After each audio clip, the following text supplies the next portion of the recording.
Okay, so it would not have been on the floor of this house. It would have been in a nice little cabinet. Yeah. That, another name for that is a peapod. Okay? That's what I thought it was. Yes, that's what it is. Yep, well, that's what it is. Wow. So, of course, during the daytime, someone might feel fine to walk across the lawn to go to the outhouse. At night, okay, there's a lawn around this house, and at some point there's a hedge, but there are fields all around here, so in the nighttime, it's dark out here. I mean, it's dark out here now, we have lights. But, so it's extremely dark, and there are little critters in the grass looking for food.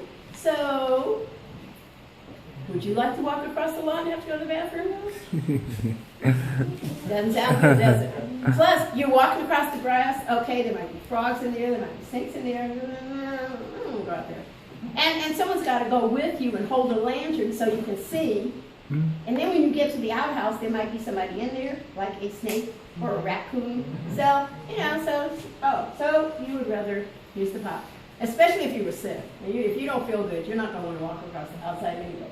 So, if Rebecca or Thomas was wanted to use the pot, they'd probably call, or I don't know if there's a bell system in here. There's not really any indication of that. So call, and there would have been some person in the house at night, and that person would have to go and find out what they wanted and bring them the pot or take them out to the outhouse, and when they were through, bring them back. If they used the pot, they have to take the pot out and jump in and wash it and bring it back to the cabinet. So it was a production. And the canopy on this bed and the cornices and the curtains are modern fabric, but the print is in old. And like I said, there's a lot of furniture that could be in this room. It's not. The chest over there is really interesting. The people who loaned it to us, and they're very nice people at one of the churches in Durham, think that it was made by Thomas Day.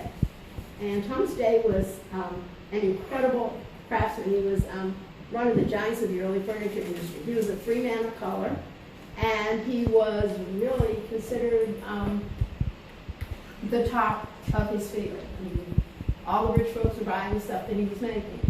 So he was very well thought of. He had a big shop, and he had free men of color, enslaved men, and European Americans working in his store. I mean, he was so good that people from Old Salem and the Moravians didn't play about quality, who came to work with him. So, I mean, he had a very, very high reputation. One of our governors, Governor Reed, and much, much later, really about 25 years ago, the family sold that collection, and that seemed very strange to us. They were really into social class stuff. So the Bennehans were wealthy, so if you were not, or if they didn't think you were their social equal, you weren't invited into the party. They had a big desk out in the hall, and they'd deal with you there or in the little office, but you would not be invited into the party. But you're a company, so you're in the party. Now, the thing that is here, this rug would never have been in this room. This is a rag rug. When you go down to the Holman house, you'll see one of these, and that's a house for enslaved people. This is Lord Fairfield's rug. But you may have noticed that it's muddy around here. It's not just muddy because it rained last night and the night before. It's always muddy around here. So we have large numbers of kids who come here. One time we had 140 middle school kids. That's a lot of muddy snow. So that's why this rug is here. The family had really expensive rugs in here, way out of our budget. And they were so expensive and so precious that if we had them, we'd have to rope them up. We don't want to do that. So this is just down here. This is the only piece of furniture that we know is in here, was actually in this house. And this piece belonged to Bennehan Cameron. And he lived here for a while in the late 1880s. So, and then when his father died, he had to move to Farintosh. So that belonged to him. The instruments are there because the family loved music. At Farintosh, there's actually a music studio that Duncan Cameron had built. And he actually imported a teacher from New York who came down and taught foreign languages and get music lessons. They also had a school there, and those two buildings are still standing. Actually, a lot of the buildings are still standing. And because the current owners run them out. Because I talked to someone who rented the school. But the teachers that he liked came from up north, but they tended not to stay very long. And by the time it was okay for his kids, but by the time Paul Cameron had kids, the people they wanted to come out here and work and teach for the kids wouldn't come out here and live in the boondocks. So he eventually moved back to Hillsborough, where his family, he and his wife had lived when they were new, and they built a larger house built on that land, and that house still stands. It's called Burnside, and it's near Cameron Park Elementary School, if you know Hillsborough. So behind it, there's a greenway, and then on the other side of the greenway is the upper playground for Cameron Park. And there's a really neat old ice house there, and the coachman's house is still standing. It's a brick building. And the night that North Carolina ratified the 13th Amendment, which is what really ended slavery everywhere in the United States, he scratched the date on the bricks. So cool. It gives you cold chills to see it. And sometimes that building's open. When Hillsborough had their into the Civil War activities, some people from the Slave Dwelling Project, it was open, and so people actually spent the night in there. And the bookcase, which you got gloves. If you open that bookcase, it's getting, those hinges are getting weird. You can see that the one on the top is broken. And so this bookcase came from one of the Cameron's houses. I don't know which one because it was bought at an auction a while ago. The books in there are Duncan Cameron's, and they are not in great shape, but the ones that have the bands of different colors, the blue and red, those three are a Bible with commentary, because he was a good Episcopalian. At the turn of the 19th century, your Bible had the word in it and commentary to explain it to you. And so, it was bound for him. One of the labels actually, this one right here, actually says D. Cameron, Orange NC. So, because when he was alive, there was no Durham County. Okay. And so you can see that there are big shelves in the bottom. The thing probably weighs a ton. So I think that may be how we looked out on it. But we're glad to have it. And the portrait over here is Duncan Cameron's older daughter, Duncan and Rebecca's older daughter. This is Mary Ann. And this one was last in a house there, a very fancy house that a descendant owned in Edenton, which is east of here. And they sold it about 10 years ago for a whole bunch of money, like $2 million. And but there was an auction of stuff, and there were 4 large portraits, which all needed restoration. This one has had substantial restoration, but the gold leaf on it is over plaster, and the plaster was just cracking and falling off. And some of it was just missing, and then there was also some damage in the painting, so he had a lot of restoration. But our site manager wanted to buy that one because she looks like she's 9 or 10 in the picture, and so that would make it like 1813 or 1814. And we're interpreting the house for like 1800, 1820. So our site manager had that on her list, the stuff she wanted to get. And she bought something small. I think it was the footstool over there, which belonged to one of the Cameron daughters. And so when she got it, the auctioneer said she was from here. When the portrait came up, she put it a low bid, expecting there was going to be some action, from other people. And the family didn't bid on it. So we ended up getting 4 giant portraits, which was really neat, except that she was driving a car about the size of my Versa. And luckily, Jerome and I went, because we always like to see other people's old houses. And we took my station wagon. So, and I used to live in Pennsylvania, so like most people live in places where the beginning of winter is unpredictable, as is the beginning of spring. So I mean, you just don't take the blankets out. So I had 2 blankets in my car, and we kind of packed them around in between the 4 portraits, because the other 3 are slightly bigger than she is, and brought them back to Durham. And then the warehouse was closed. So they had to spend the weekend stacked, lined up all along my living room wall, which was nerve-wracking. But they survived, and so did I. And then a friend of the family's paid a big chunk of the restoration costs. And this sofa is attributed today, and there's agreement. He really made this one. So Jerome says so, and he's the one who knows. And there's some games over here. Kids might want to see. So this is like checkers. So one person has the pegs with the dark tops, one has the plain, and you try to jump over the other person's and get their pegs. So sometimes this is called 9mm Morris, and sometimes it's called 9mm pins. And then we got some cards. And these are reproductions, but I'm going to show them to you. So you can tell me what's different from modern cards. No numbers. No numbers. Oh, yeah. And why do you think they don't have any numbers on? Do you think a lot of people in North Carolina could read in days when there weren't any public schools? A lot of people could. Now, the people who lived in this house could. The women and the men all went to school. And there were enslaved people here who could read and write. And that was more because the family's attitude was that sometimes people needed to be able to read and write or do math to do whatever the job they were asked to do. And these people were too careful with their money to have anybody doing a job for them when they might get ripped off. So, and also, some of our cards are mirror images where you got the same design on top. Okay, did anyone, and so this woodwork is all original, and I mean, it's amazing. I think somebody did that with hand tools, and we know that took a long time. And we know who the contractors were who did this, primarily because there are all these letters back and forth between Mr. Bennehan was very, very sure about what he wanted, and very, very verbal about it when he didn't think things were being done the way he wanted. So we know a lot about how the house was built. But the plasters, they were here a lot. This house has had some really bad leaks. Now, the next part of the tour is down to Horton Road. So we need cars for that. Where are people? Is anybody parked up here? Okay. Okay, yeah, well, okay, my car's over there. If you're parked down by the green building, the visitors building, you're going to, now you're through. You've done the whole tour now, so you're good. But he came early, so he did the later part of the tour first, because I felt sorry for him and didn't think he should have to stand around for an hour, even though he could sit down in the air conditioning down there. Yeah. So, well, you know, we try to be flexible if we can. So if you're parked down by the green building, would you go get your car, and I'm going to lead everybody down.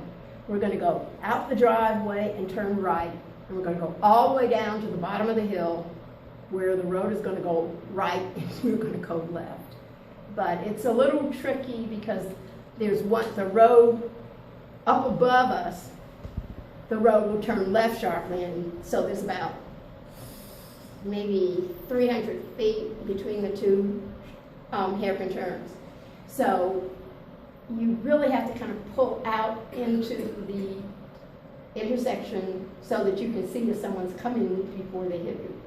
So I will go first and I will pull out to make sure it's so we can go safely. That's why we don't walk down there, because we could, if it weren't so hot, track down on the grass all the way down there, but getting across the street safely is really tricky. Okay. Did anyone have it? Oh, and the floor cloth in here is new. Well, it's not new. We've had it about 15 years. But it's made the way they make it. It's actually a piece of canvas. And the lady who made it cut it to the size it needed to be and finished off the edges. And then she put some kind of primer on it. But the marble design was painted on with feathers, just like they would have done in the 1700s. And then she put layers and layers of some kind of sealer on it. But it was a big deal when it was purchased because it was not cheap. And everybody was afraid that we'd spend a whole bunch of money on something that wouldn't hold up. But it does. It's great. And this is the kind of thing that would have been in this house. The clock is old, but it's you know, it's something that's of appropriate age, but not the thing. Okay? So he moves up there when the house is finished in 1787, even though he owns the land in 1776. But these houses here are older. Way down on the end, there's a building that looks like a log cabin where you can just see the front of it poking out. That building is not as old as these. It was probably, we're not sure, but probably in the 1880s. But these buildings were finished early in 1851, and they were built by enslaved men from the plantation, and they were housing for enslaved people. Now, that does not mean that everybody who lived here had a house like this. These were the primo housing, and there were only 8 of these. So there are lots of people living in one family, one room houses all over the place. Clusters of them are all over the plantation. But one of the things that was a problem here, and thank God it's not bad today, but there are 3 rivers that run through this part of the plantation fairly close together. The Little River, the Flat River, and the Eno River. And a little to the east of us, they come together to form the Neuse, which is our major eastern river. You know that. Mm-hmm. So, and that goes into Pamlico Sound, which empties into the ocean. But because we have these rivers, and we have little streams, and we have medium-sized streams, and we have ponds, and we have lakes, and we have marshes. So this land produces bumper crops of mosquitoes and chiggers and ticks. So people around here were sick a lot in the summer. And this was a concern. At one point, some of the overseers actually wrote Paul Cameron a letter and said they didn't want their families living out here because it was unhealthy. Now, you know, it had to have been bad for them to have dared to say that to a very, very rich and powerful man. So Paul Cameron said, yeah, this is a problem because folks are sick. And when they are sick, they don't work, which means I'm not making money. So he said, well, that can't stop. That can't happen. And even worse, if they are really sick and they die, I've lost their value. And by the 1850s, prices for enslaved people have gone way up. The slave trade is legally over, even though people are still bringing slaves in because it makes money. So people will, you know, they were doing illegal stuff because they were making money from it. And so basically, like in 1850, a skilled male field worker is worth about $1,000. That's a lot of money.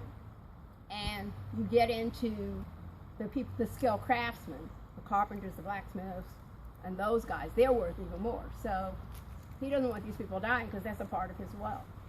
So these houses were based on a design. Duncan Cameron had a house, his father had a house in Raleigh because he was a lawyer and then a judge, and twice he was president of the North Carolina Bank, and he served a couple of terms in the legislature. So he had an estate in Raleigh where Cameron Village Shopping Center was. So he owned that land in a chunk of Oberlin neighborhood, and he owned the land where St. Mary's is at one point. So that's the town estate. And there was a house like this for the enslaved people who worked on the estate. But it had a brick foundation. So Paul Cameron says, well, maybe we need to get folks off the wet ground. Everybody needs to be in a house with a floor. So they're trying to do that. These were the primo ones. So you've got the stacked stone foundation. So the house is up off the wet ground so you can get air underneath. And the siding is designed to keep critters out. And that's called board and batten siding, where you've got 2 wide boards that butt against each other, and then there's a narrow piece over the crack between them to seal that. And that's nailed to a really intricate wooden framing. On the other side of the framing, there's a space, and there's broken bricks in there, and then there's a brick wall on the inside. So this has a lot of material. So a lot of people wouldn't have had the money. Now, the materials all came from here. They had a rock quarry. Okay, enslaved men are working in the rock quarry, digging out some of those big rocks. Okay, they are being loaded on wagons by enslaved men, and enslaved wagon drivers are bringing them over here where enslaved stonemasons are laying the foundation. Okay, enslaved men are cutting down the wood. The wood's being loaded into wagons, driven by other enslaved men, brought to the lumber mill where enslaved men are cutting them into boards. Then they bring it over here in the wagons, and enslaved carpenters are building the building. And they are using metal stuff like the hinges on the shutters and the nails in the blacksmith shop. And there's also a brickyard. So, were they taught how to build these? Design? These are based on a building that's already been built. Mm-hmm. So, basically, probably the guys who built the house in Raleigh were people who came from here. Are those houses in Raleigh still standing? No, all that stuff is gone. Yeah, Duncan Cameron's house stood until like the late 1920s. Okay. And then it was torn down because the shopping center's there. Okay. But the house at Fair and Tosh is still standing, but it's a private home. Terry Sanford Jr. and his wife live there, and they still have 1 kid at home, so you know they're not up for having people trekking around their house. And actually at one point they had 2 or 3 kids at home. So you can't go there unless you know them. They're nice, they really are. They go to my church, but but they travel a lot. So the bricks were also made here, and this is the only original chimney. So if you look, sir, if you turn around right there, you'll see one that's got a very, very clear fingerprint in it right here. Oh, yeah. So what they did was they had a big box, and it had partitions in it, divided up into brick-sized pieces, and you put the clay in it and let it sit for a couple of days, and then you dump them out and put them in the brick kiln to bake them so they would, you know, be strong. And over there you can see on top of those bricks there are a couple that, you know, look like they're melting. Those are just the clay that someone did a couple of weeks ago when we had an event here. So now some of the descendants of enslaved people from here, and we have a whole bunch of them, they even have a Facebook page, Stageville Descendants. But they are very active, and they have family reunions out here and all kinds of stuff. Say that the ones with the really clear fingerprints, people do that on purpose. They said, I made it, it's good, I was here. Yeah, that makes sense. Why not? I mean, you know, you consider it's 2016, and this building is, with bricks they made, is still standing. So over 150 years later, they should feel proud. This one, probably not, because that looks like that's just the marks. It was just squishy when someone picked it up, because you can see the marks of their fingers on the bottom. And then this one's kind of bent down corner, and there's another thumbprint here that's not very as clear. But they made the bricks, they made the mortar. Okay? Loaded in the wagon drivers bring her over here, they're enslaved men. There are men here who only drive wagons. And then enslaved brick masons lay the bricks. So, but my favorite one is around here, and that's because when I came out here, when I was teaching, I taught 4th grade, and my kids were like this big, and they were like, you know, I taught in Durham, it's like city kids, they were like, oh, bugs! And then there were the people who wanted to hit each other with sticks and stuff. So I was busy monitoring what was going on down here. And I never noticed, up here, there's a little tiny footprint. Come here a minute. See where my finger is? Okay, right there, there's the heel, and here are the toes. So some really tiny kid came by, saw the brick mold on the ground, and looked at it and thought, oh, I wonder what that feels like, and stepped on it. And the adult who was putting it in the kiln probably thought, we got a whole bunch of bricks to make. There's no problem with that. Put it in. Because I was looking at some information at a website for one of the historic houses in Durham, and someone that Jerome met when he was doing a workshop down in Charleston several weeks ago, before his trip, said that he was investigating the old bricks, and they said there was a group of 6 enslaved men and a little boy, because they had children sometimes taking the bricks out of the mold, and they were making 9,000 bricks a day. So those people were hauling, so they were not worried about how they looked. Now over here, you can see what the siding really looks like, because they had to patch it here. So these are the boards, and then the batten is over. And see how on the side you can see that they're slanted, so theoretically if water gets behind there, they're hoping that it will come down on top rather than underneath and rot whatever's underneath. And these are the old nails. Now I was looking down there, because they did this a couple of weeks ago, and I found one old nail, and I don't see any nail. And the ramp, of course, is modern.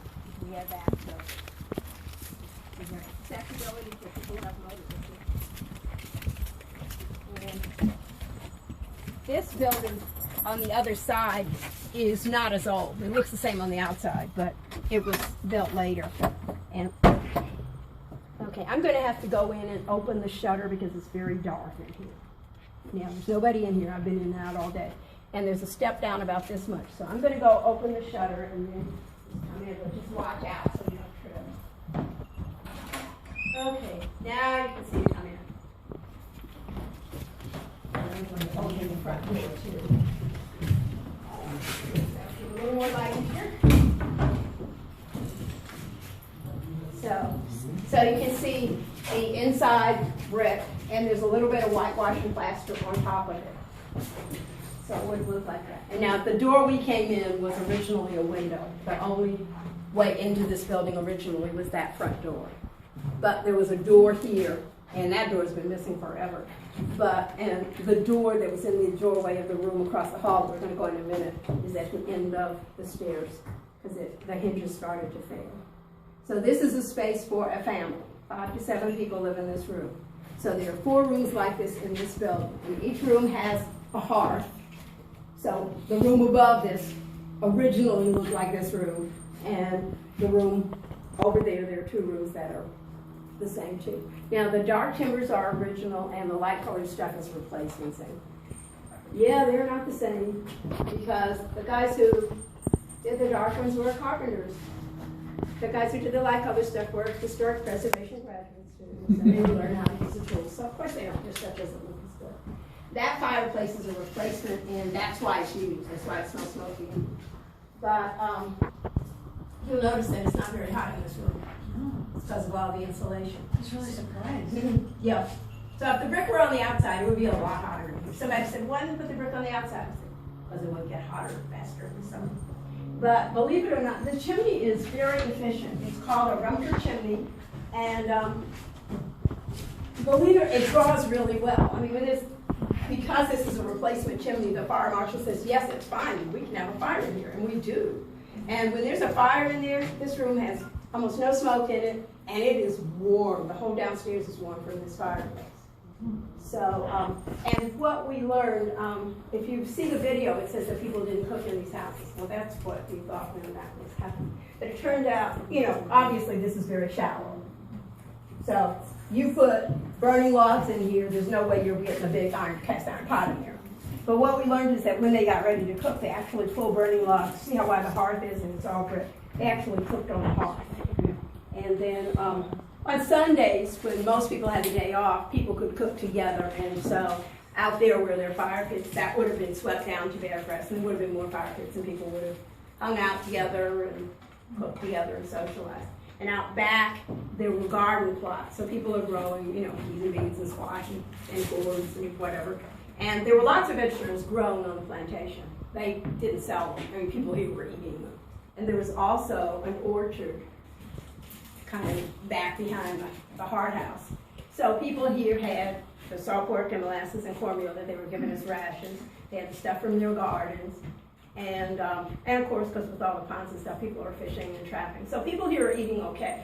It's not that the owners of this plantation are nice, because they're not even thinking of, they are thinking the enslaved people here are a business asset. So you take care of your asset, because that's how you use your asset to make your money. And these people were always about the bottom line. Now, that's not to say that it didn't work out better for the enslaved people here, because their kids had enough food. If somebody got really sick, they would even take them to the doctor. So people had food, they got clothes. They were really into that. They had warm weather clothes, cold weather clothes. And, for cold weather, people actually got shoes here. Rebecca Bennehan has a real thing about shoes, about people having shoes.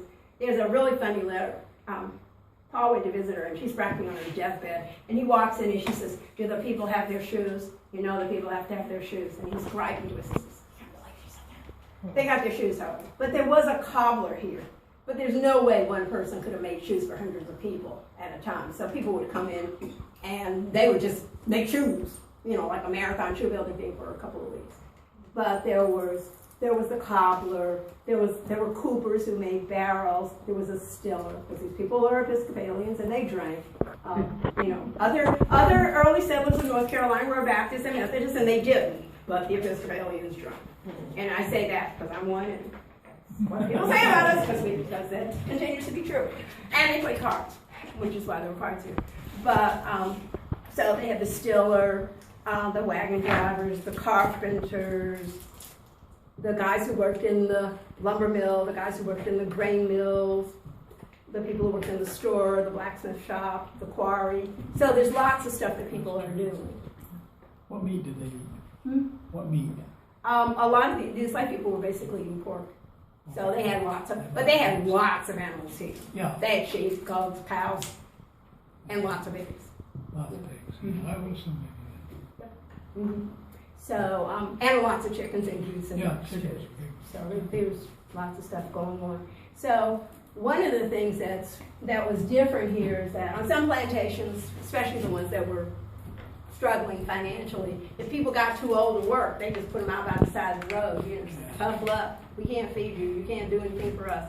Here, they found other jobs for people to do. So, like, mothers, like in the morning, once it got light outside, someone would blow a horn, and that meant get your breakfast and go to work. So mothers would take their tiny babies with them, nursing babies, and kids from like 2 to 7 would be taken care of by older people, you know, in their houses. So they have like these little pods of daycare. And so the old people keep the fire going in the house and work on the garden and watch the kids. And then, but once you were 8, you got a job. Now, it might be, who's 8? Anybody 8? Okay, so you would have to work, but it wouldn't be like you would be expected to do an adult's work. You might be helping someone in the kitchen, like washing vegetables, or you might have to go get eggs, you know, get eggs from the chickens or feed the chickens, things that our kid your age would do. And depending upon, you know, within families, sometimes trades were passed down. So a boy whose father's a blacksmith will probably learn how to be a blacksmith. On the other hand, if he turns out to be someone who shows talent, it's something totally different. These people are into their money enough that they would put him to learn what he obviously had a special skill at. So, for instance, in my family, I know women sewed, because that generation after slavery, they were all sewing and they're designing and sewing for other people. So that my assumption is that somebody was doing that before during slavery. But so there are women here who just sew. There are women here who just spin. There are women here who just weave. And there are women who are dyeing cloth. So there are lots of, and there's a dairy, so there's people who work in the dairy, and there are, of course, lots of people who work in the fields, too. So people are doing all kinds of stuff. And sometimes, like one of the mills, one of the grain mills for a long time was run by an African-American enslaved man. And it's really interesting because he must have been terrific at his job, because at one point in his life, he started to drink. And it was a problem, because there were a couple of, I was looking for something, and I was reading a series of letters over a period of time. And so there's this letter, and Paul Cameron's writing to somebody, and he says, Cyrus is really drinking a lot, I don't know what I'm going to do.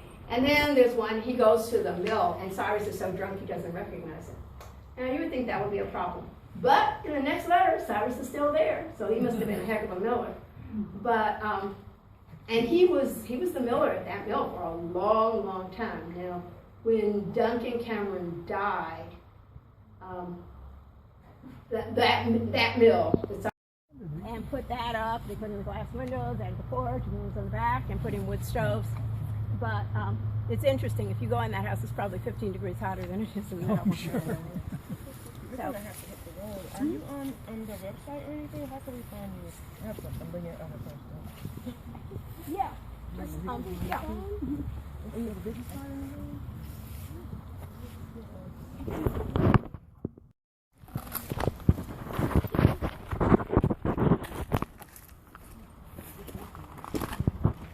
So this is the Great Barn.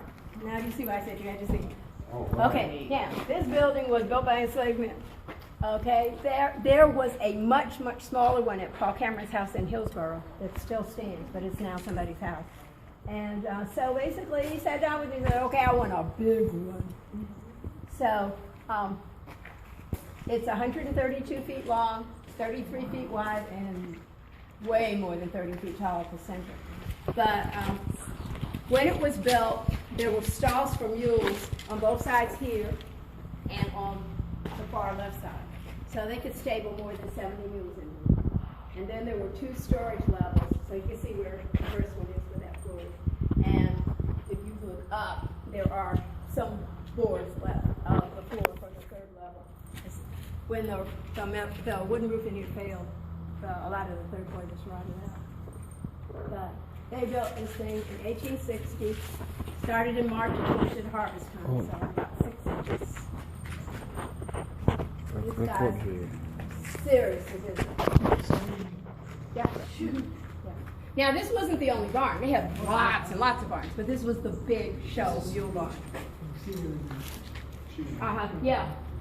It's really funny, and if you go further down the road, down toward the steps, the cribbing gets much worse. The champion cribbers were down there. But, so there are still crops on the other side. But basically, because this building is so big, they had... Oh, little horse, okay. And over here, what they did was a neighborhood called scarf joints. Yeah.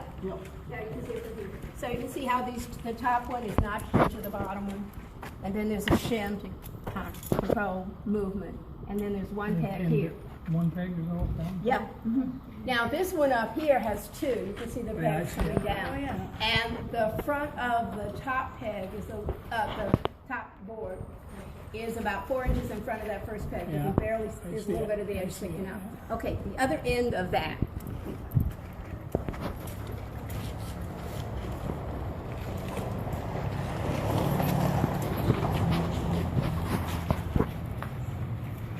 Is not fit this Oh, one. yeah, man. Yep, 70 feet? That's a pretty, Yeah, pretty big log. pretty nice log, nice tree, yeah, that was a beauty. Yep. And so, I mean, that piece of wood's got to weigh 1,000 pounds. This And you think- construction is big, ways it, I've been in years. Yeah. It's just mind-boggling. I know, I finally, my son's a mechanical engineer, and I finally got him down here when we were open. And, because I said, you have to see this. You have to see this building. I'm just sorry I never got my dad in here. But he died before I was, well, he died when I was still living in Pennsylvania, so I didn't even know this place was here then. But if you look up, you can see the roof supports, and those are called Queen's trusses.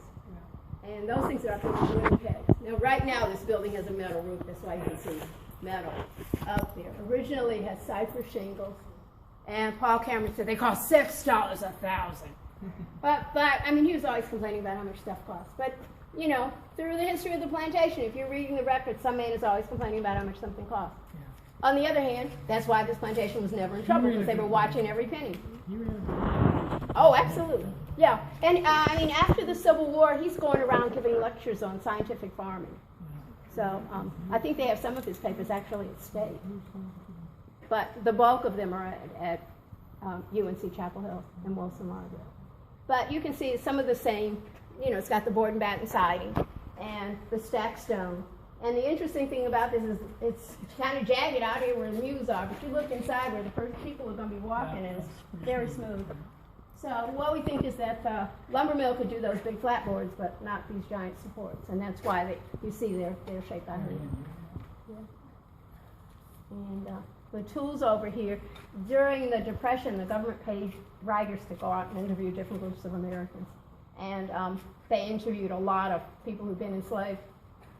And 4 people here were interviewed. Oh, actually, the descendants say 5 people were interviewed, but they didn't 2 of them didn't finish their interviews because they got sick.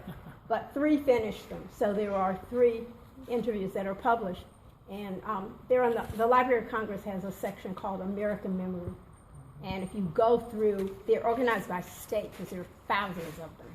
And so Abner Jordan wrote about those wooden pitchforks. He called them rays. But he talked about how they made them. And so those are the kinds of tools that people would have used here. And a lot of them would have been made in the blacksmith shop.